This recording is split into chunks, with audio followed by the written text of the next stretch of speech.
ఉన్నారు. ఈ కాలేజీ ఉయ్యూరులో ఉన్నప్పుడు అక్కడ చదువుకున్న విద్యార్థులు, అదేవిధంగా ఇక్కడ ప్రారంభమైన తర్వాత అప్పటి నుంచి చదువుకున్న విద్యార్థులందరూ కూడా కంటిన్యూగా వస్తూ ఉన్నారు. రావడమే కాకుండా ఈ కళాశాల అభివృద్ధికి తోదికంగా డొనేషన్స్ కూడా ఇస్తూ ఉన్నారు. దాంతోపాటు ప్రతి సంవత్సరం కూడా ఆగస్టు మొదటి ఆదివారం అంటే శ్రీయుత దినోత్సవం రోజున ఈ యొక్క సమావేశాన్ని మనం ఏర్పాటు చేసుకుంటూ ఉన్నాము.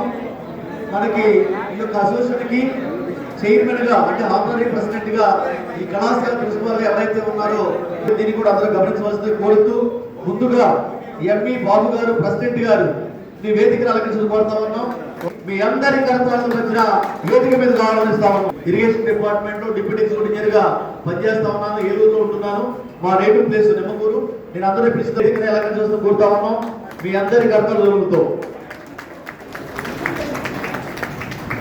అదేవిధంగా ఈసీ మెంబర్స్ అయిన మూర్తి గారిని సిహెచ్ఏపీఎన్ మూర్తి గారిని వేదికను అలంకరించవలసిందిగా కోరుతూ ఉన్నాం.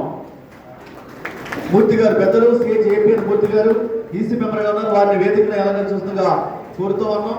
తరువాత ఏ సురేష్ గారిని వేదికను అలంకరించడం కోరుతా ఉన్నాం.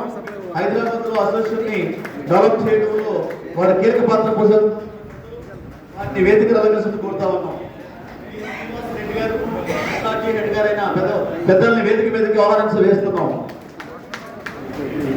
అదేవిధంగా శివప్రసాద్ గారు హెచ్ఎంఈ గారు శివప్రసాద్ గారిని వేదికలో మీ అందరికీ స్నేహితుల దినోత్సవం సందర్భంగా శుభాకాంక్షలు తెలియజేసుకుంటూ ఈ అసోసియేషన్ యొక్క అభివృద్ధికి, ఈ అసోసియేషన్ అభివృద్ధితో పాటు మనం ఏ కళాశాలలు అయితే చదువుకుని ఎదిగి ఈ రోజున సంతోషిస్తున్నామో అటువంటి కళాశాలకు మన వంతు సహకారం అందించాలని చెప్పేసి అందరినీ కోరుకుంటూ, ఇందాక పెద్దలు ₹1,00,000 యొక్క అసోసియేషన్ కి డొనేషన్ ఇస్తామని చెప్పి చెప్పడం జరిగింది.